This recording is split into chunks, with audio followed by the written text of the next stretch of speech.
नमस्कार विद्यार्थी मित्रांनो, आज मी तुम्हाला या ठिकाणी इयत्ता 9वी विषय स्वविकास व कला रसस्वाद या विषयामधलं पहिले जे प्रकरण आहे त्याचं नाव आहे स्वविकास, म्हणजे स्वतःचा विकास, त्याचप्रमाणे स्वतःची ओळख. काय प्रकरण आहे नाव? स्व म्हणजे स्वतःची ओळख कशी निर्माण करायची. स्वविकास म्हणजे स्वतःचा विकास कसा करायचा, हे जे पहिले जे प्रकरण आहे स्व ओळख. त्यामध्ये जे मुख्य दोन घटक आहेत त्या दोन घटकांची या ठिकाणी तुम्हाला माहिती सांगणार आहे. पहिला जो घटक आहे तो म्हणजे भावना व विचार, आणि दुसरा जो घटक आहे तो माझ्या भूमिका. तर विद्यार्थी मित्रांनो, प्रत्येक व्यक्तीच्या भावना ह्या वेगवेगळ्या असतात. तसेच त्या वयोगटानुसार वेगवेगळे असतात. तसेच प्रत्येकाच्या वयोगटानुसार विचार हे वेगवेगळे असतात, म्हणजे एकसारखे असतीलच असे नाही. तर खाली काय मी तुम्हाला एक वाक्य सांगणार आहे विद्यार्थी, त्याचा थोडा तुम्ही विचार करायचा. आता कोणती वाक्य आहे? पहिलं वाक्य आहे, काही लोकांना रात्री खूप उशिरा घरी एकटे चालता येताना भीती वाटते. का? प्रश्न.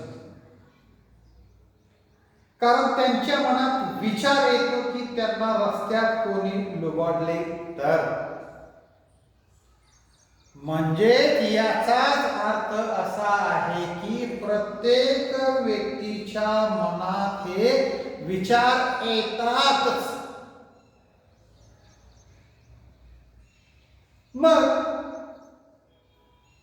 मी असं केलं तर काय होईल आणि तसं केलं तर काय होईल, म्हणजे हे काय होईल ज्या वेळेला प्रश्न निर्माण होतो त्यावेळेला त्याच्या मनात विचार येतात. कारण त्याच्या मनात विचार येतो की त्यांना रस्त्यात कोणी लुबाडले तर. दुसरे वाक्य, एखाद्या स्पर्धेत प्रथम पारितोषिक मिळाल्यावर आनंद होतो. सुख आणि दुःख नाण्याच्या दोन बाजू आहेत. चांगले यश प्राप्त झाल्यानंतर काय होतं रे? सुख मिळतं, आनंद मिळतो. आणि वाईट घटना घडल्यानंतर काय होतं? स्वतःलाही दुःख होतं, इतरांनाही दुःख होतं. या ठिकाणी वाक्यात काय म्हणले बघा, विचारायचं म्हणले, एखाद्या स्पर्धेत प्रथम पारितोषिक मिळाल्यावर आनंद होतो. प्रश्नचिन्ह. का? कारण मनात असा विचार येतो की आपण केलेल्या कष्टाचे फळ आपल्याला मिळाले. विद्यार्थी मित्रांनो, मेहनत का फल हमेशा मीठा होता है. कष्ट केल्यानंतर हे फळ मिळणारच आहे, परंतु कष्ट केलं नाही तर फळ हे मिळणार नाही. म्हणजे या पृथ्वी तलावर प्रत्येक मानवाला कष्ट हे करावंच लागणार.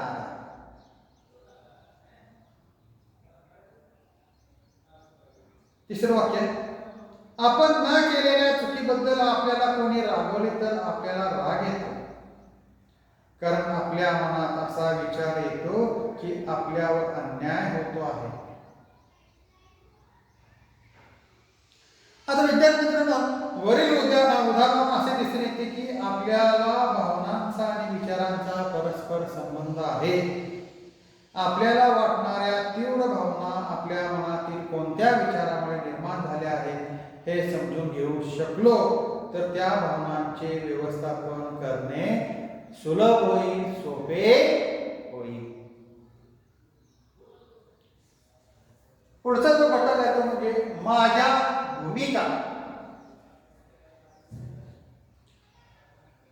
तर माझ्या भूमिका काय असतील?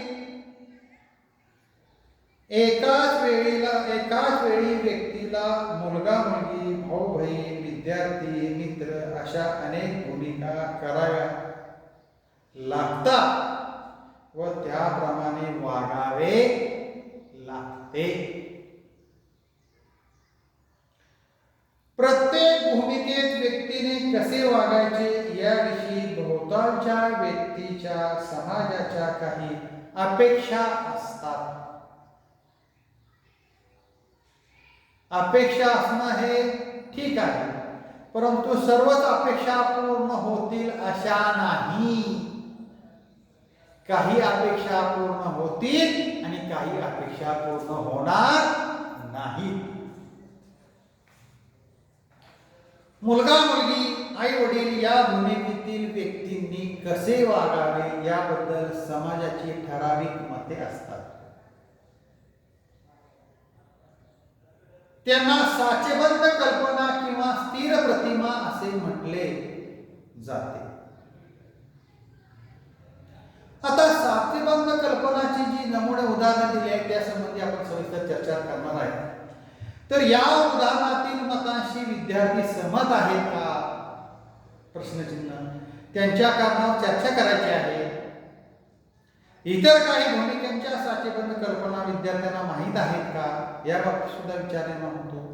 अशा साचेबद्ध कल्पना आणि अपेक्षा बदलल्या पाहिजेत असे मुलांना वाटते का?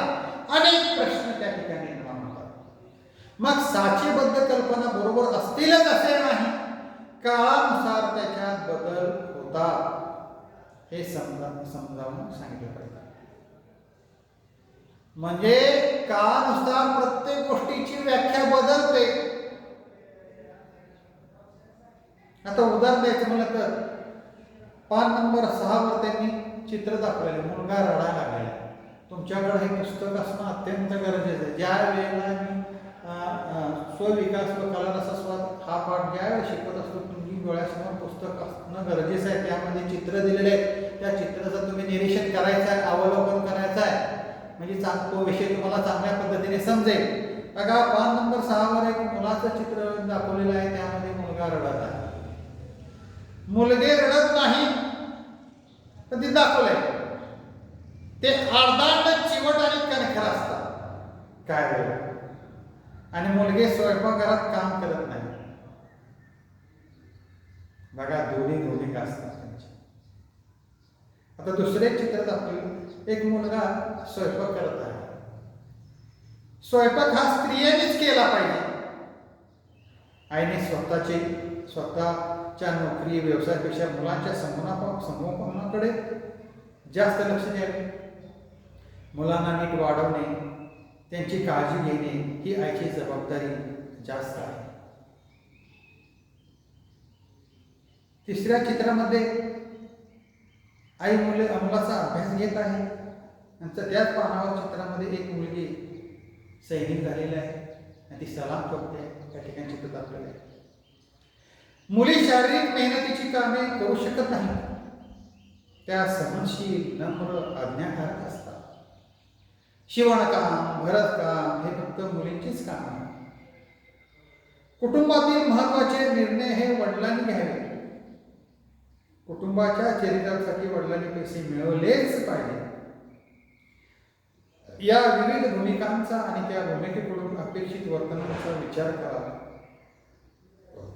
पान नंबर 7 वर विद्यार्थी मित्रांनो या ठिकाणी एक मुलीचे चित्र दाखवलेले आहे.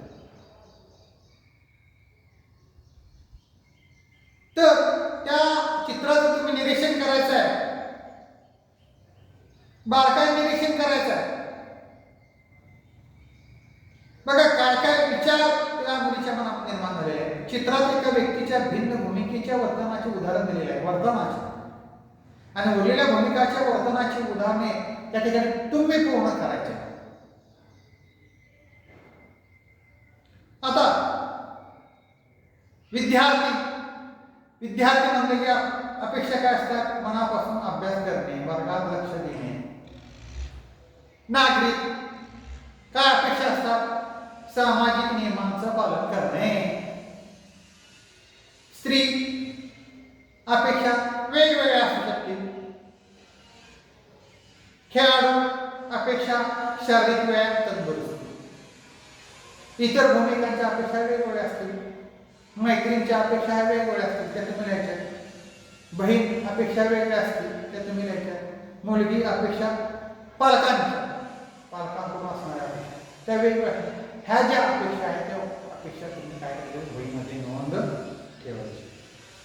एका व्यक्तीच्या भूमिका दाखवल्या आहेत. प्रत्येक विद्यार्थ्याला या सर्व भूमिका लागू असतीलच असे नाही.